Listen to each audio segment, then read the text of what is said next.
হাসি ঠাট্টা করেই মার্কিন প্রতিরক্ষামন্ত্রী পিট হেগসেথের সঙ্গে বাহিরে বের হচ্ছেন ডিপার্টমেন্ট অব গভর্নমেন্ট এফিসিয়েন্সি ডিওজির প্রধান ইলন মাস্ক। স্থান মার্কিন প্রতিরক্ষা দপ্তর পেন্টাগন, যেখানে বসে যুদ্ধের কলাকৌশল আঁটতে ব্যস্ত প্রশাসন।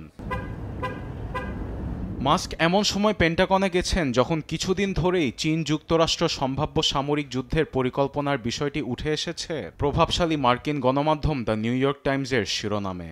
শুক্রবার প্রতিরক্ষা মন্ত্রীর পাশাপাশি একাধিক সামরিক ঊর্ধ্বতন কর্মকর্তাদের সঙ্গে প্রায় 2 ঘন্টা আলোচনা করেন ইলন মাস্ক। চীনের সঙ্গে যুক্তরাষ্ট্রের বাণিজ্যিক যুদ্ধের পর এবার কি সামরিক যুদ্ধে জড়াচ্ছে ওয়াশিংটন? এ নিয়ে তোলপাড় মার্কিন গণমাধ্যম।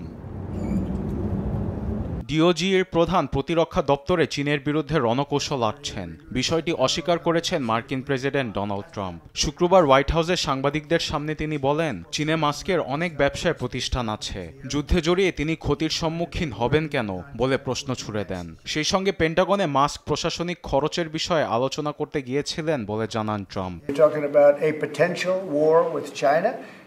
চীনের সঙ্গে যুদ্ধে জড়ানোর কোনো সম্ভাবনা নেই, তবে সেই পর্যায়ে আসলে আমরা সেটির জন্য প্রস্তুত। কিন্তু যুদ্ধের বিষয়ে একজন ব্যবসায়ীর সঙ্গে আলোচনায় বসবো কেন?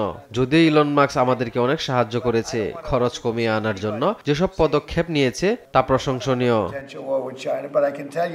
আবার ট্রাম্পের কথায় সায় দিয়েছেন প্রতিরক্ষা মন্ত্রী পিট হেগসেথ। কর্মী ছাঁটাই ও বাজেট কমিয়ে আনতে মাস্ক পেন্টাগনে গিয়েছিলেন বলে জানান তিনি। চীনের সঙ্গে যুক্তরাষ্ট্রের সম্ভাব্য যুদ্ধের গুঞ্জনটির জন্য মার্কিন গণমাধ্যম দ্য নিউ ইয়র্ক টাইমসের ব্যাপক সমালোচনা করেন মার্কিন প্রেসিডেন্ট।